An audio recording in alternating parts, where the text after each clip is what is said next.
Hey guys, welcome to my channel. It's Naturally Timmy, and today I wanted to give you guys a step-by-step on how I grew my hair. Now this is one of my most requested video, and I do have two other videos on it. I think I have three actually, but I wanted to go ahead and demonstrate some of the steps that I talk about as I'm talking about it. So a little background, as you guys know, I've been natural for about 5 years, so this is just going to be, how I grew my hair natural in the course of 5 years. First things first, there is no way to grow your hair super fast. And I feel like people that say, how to grow your hair super fast are just like, just clickbait, because there's no way to grow your hair fast. Like, it's about patience. Everybody hair grows at a certain rate, and it's really about retaining the length. Patience is key in this journey. In any journey, patience is key. So natural hair journey is no exception. If you are not patient while going on this journey, you'll find yourself extremely frustrated. Yes, let's get started. So first I want to talk about the tips that I demonstrate, just I can talk about. So tip number one would be have a consistent regimen. I don't know how many times I have gotten an email and they talk about how their hair is like hard, how their hair is not growing, it's breaking, and I ask them, well, what is your regimen? And they tell me that they don't have a regimen. So a hair regimen is very important to your hair journey, especially keeping a consistent hair regimen. So it's not about just having a regimen, it's about being consistent at that regimen, because that ensures growth, that ensures retaining length, and a hair regimen that works for you. So not just anybody hair regimen. Like, I don't recommend you go look at somebody on YouTube's hair regimen and be like, that's going to be my exact regimen, because their regimen may not work for you at all. So it's very important to try products out for yourself and then incorporate those products that do work into your regimens. Tip number two, and I know this is hard to do as we all do it, is comparing ourselves. So a lot of times people are comparing their hair journey to somebody else's hair journey. They're comparing their hair type to somebody else's hair type. I know that a lot of us, when we first went natural, we thought we were going to have the loose curls, and we ended up with kinky curls, and because it wasn't what we saw or what we wanted or what we expected, we tend to not even want our own hair. And in not loving your hair, you're not even ready to like try to figure out how to maintain your hair, because you're so worried about comparing yourself and using somebody else's regimen and things like that, that you aren't doing anything that's going to help your own hair growth. So you have to learn to love your own hair, and you cannot compare yourself to other people. So now I'm going to start with the tutorial basically, and the first thing that I do is I section my hair before washing. If your hair is not long enough to be sectioned, then you can skip this tip, but sectioning for me, for medium length to long hair, is very important, because it ensures that tangles do not keep on tangling on top of each other. It takes a lot of stress off of you, and it takes a lot of stress off of your strands, because when you detangle, you'll find that if you do not section, you'll be detangling the same section over and over again, because they keep on tangling back on top of each other. So sectioning your hair, you cut the time that it's going to take to detangle, because you'll just detangle a section and twist it up, detangle another section and twist it up, and it'll make sure that the hair that is already detangled is away from the hair that is tangled. So make sense? Yeah. Use warm water when washing your hair, and this is just opens up the cuticles for your hair. And then when you're finished with the washing process, just do a final rinse with cool water, just so that you can close the cuticles up. In closing the cuticles up, you're also sealing in the moisture and making sure that no dirt gets inside of your cuticles. So yeah, the next tip is shampoo is important, but it does not have to be done every week, because we don't want shampoo to be so stripping in our hair. Shampoo is good to get excess buildup in our hair, excess residue out of our hair. So it's not something that you need to do every week. For me, I would recommend doing it twice a month, especially if you're somebody with kinky hair that struggles with moisture.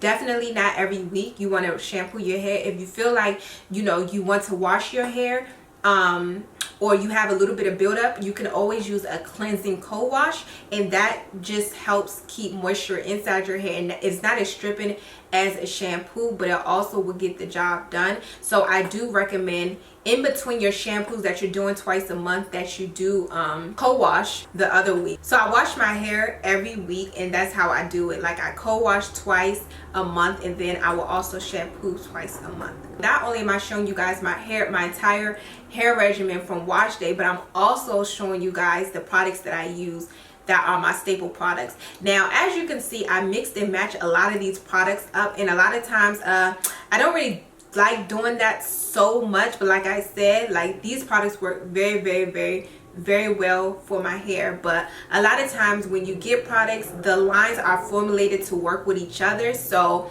if you want to try brand by brand to see which line works for you, then I would recommend doing that.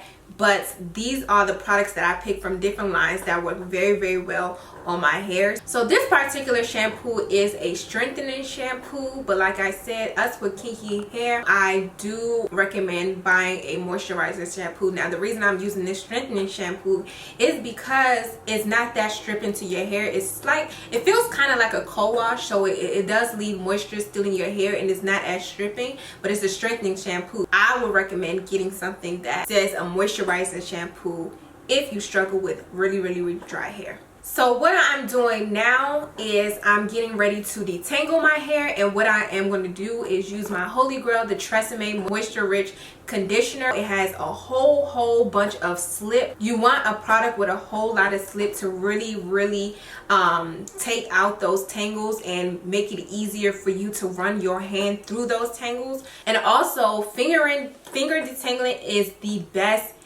detangling method in my opinion. It has worked for me. I have finger detangled since I've been natural, and that is one of the reasons why I feel like I have been able to retain length. When you finger detangle, you can feel those tangles that are in your hair and you can gently remove it, whereas if you're brushing your hair, you're going to brush the whole knot out, which is not even going to detangle. It's just going to break the hair off. And so I really recommend finger detangling. It's important to finger detangle while your hair is drenching wet. A whole bunch of water, like drench in water, and a whole lot of conditioner with a whole lot of slip, and that will make the detangling process so much easier for you. But make sure that your conditioner has a lot of slip, because I've tried conditioners that didn't have as much slip as this TRESemmé one, and it took a very long time to detangle. And in fact, I never even finished detangling with it. I would just take my TRESemmé and just detangle on top of it. So after conditioning, I now deep condition. So I condition just like,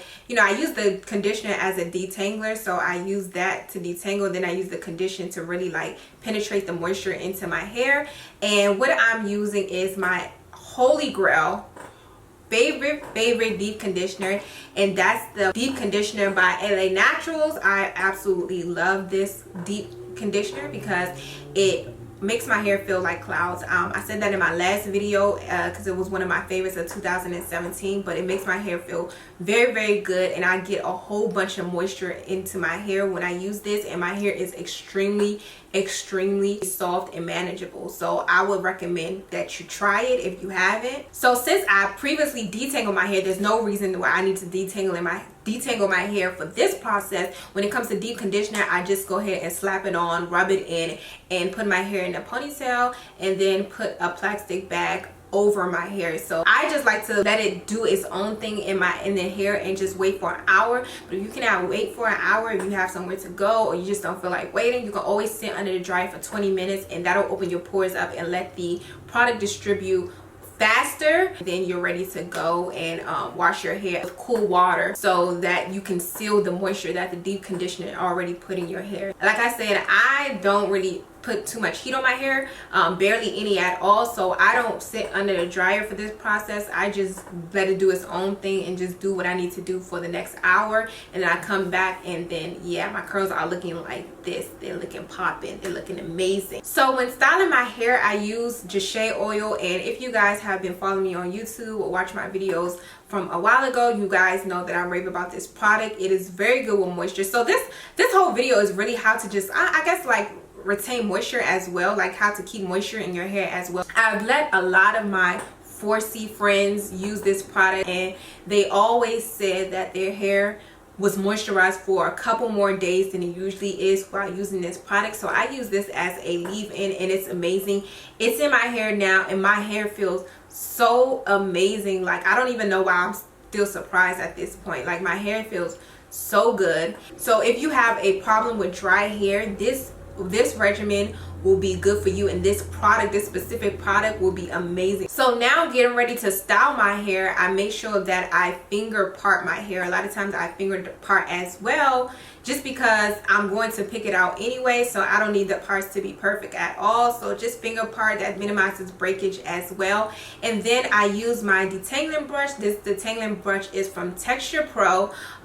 It's one of my favorite brushes. A lot of you guys have asked me what is the brush that I use in basically all my videos, and these are the brushes. It's the Texture Pro brush. I have it in this color and I also have it in pink.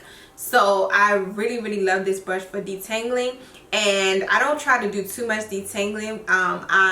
When I'm about to style my hair, I just add more water just to make it detangle a lot better when I'm brushing it through. And I start from the bottom and then I work my way up. I don't do too much. I don't need thorough detangling. I just need some detangling where I can be able to style my hair. Most of my hairstyles are on wet hair, just because once my hair is already dry and I try to create a new style on it, it's already tangled up and it's already like dry, so it's already hard to part through. It's just a mess. So I keep that to a minimum. I know I've done some styles, I've shown you some styles on dry hair. Wet hair is definitely my go-to when it comes to styling my hair, just because it's already detangled and it's just way more easier to get your hands through it and to style it. This is how my hair came out. I waited 4 days after I put those 2 cornrows in my hair. You don't want to wait 4 days. You can sit under the dryer. Like, I'm so tired of people being like, you wait 4 days, like, how you go out 4 days? I can never do 4 days. I can never do 4 days. You don't have to do 4 days, baby. You ain't gotta do 4 days. You can sit under the dryer for 2 hours and overnight it, and it'll be fine the next day. So you do not have to do what I do. You do not have to do 4 days like I do. Like I said, I'm an air dryer. I don't like putting so much heat in my hair. I know that we have work. I know that we have things to do where it's not realistic to wait those many days, but I'm just a hair blogger, and not only that, I'm an introvert, so I'm always in the house. So yeah, I don't have a problem waiting 4 days. My hair feels so moisturized. As I was taking my hair out, I could feel the moisture in my hair. So yes, so this is the regimen of how I get my hair to, you know, grow, how I've gotten it to grow. I think it's pretty simple. But yeah, let me know what you guys think in the comments below. Let me know if you guys want a part 2. I think I have a couple of more things that I have not mentioned, but yeah, I think that is all for now. And yeah, thank you guys so much for watching, and I'll see you guys in my next video.